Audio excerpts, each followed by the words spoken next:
एक दयालु सौतेली माँ ने मटर के दानों को जलती हुई राख में डाल दिया और लड़की से कहा कि वह एक एक दाना चुनकर अलग करे, पकाए और प्लेट में सजाकर रखे ताकि वह और उसकी बेटियां लौटकर उसे खा सकें। उनके जाते ही लड़की राख में बैठकर मटर चुनने लगी। उसकी हालत देखकर भगवान को दया आई और उन्होंने कबूतरों का झुंड उसकी मदद के लिए भेज दिया।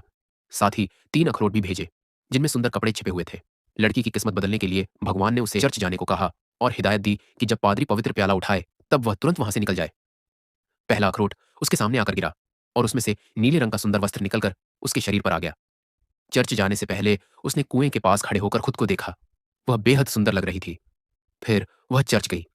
वहां एक राजकुमार ने उसे देखा और पहली नजर में ही उस पर मोहित हो गया। लेकिन जैसे ही पादरी ने पवित्र प्याला उठाया, वह लड़की गायब हो गई। राजकुमार उसके पीछे दौड़ा, लेकिन वह कहीं नजर नहीं आई। घर लौटकर उसने तुरंत अपने पुराने कपड़े पहन लिए और खाना भी तैयार कर लिया। थोड़ी देर बाद सौतेली माँ अपनी बेटियों के साथ घर लौटी।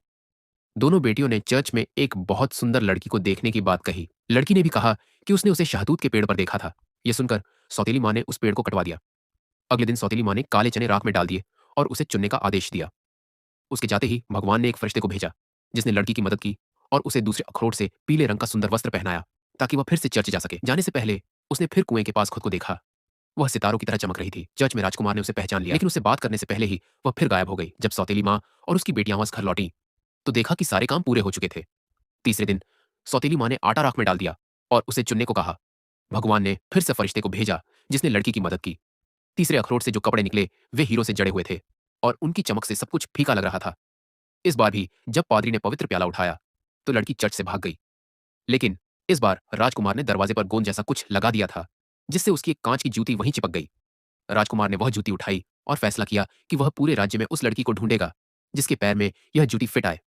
वह हर लड़की को जूती पहनाकर देखता, लेकिन किसी के पैर में वह ठीक नहीं आई। जब वह उस लड़की के घर पहुंचा तो सौतेली माँ ने उसे बड़े बर्तन के नीचे छिपा दिया और अपनी बेटियों को जूती पहनाने की कोशिश की, लेकिन वे भी असफल रहीं। तभी आंगन में एक मुर्गा बोला कि बर्तन के नीचे एक लड़की छिपी है। सौतेली माँ गुस्से में मुर्गे के पीछे दौड़ी।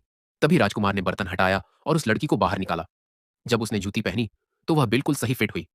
इसके बाद वह राजकुमार के साथ महल चली गई और उसकी जिंदगी पूरी तरह बदल गई।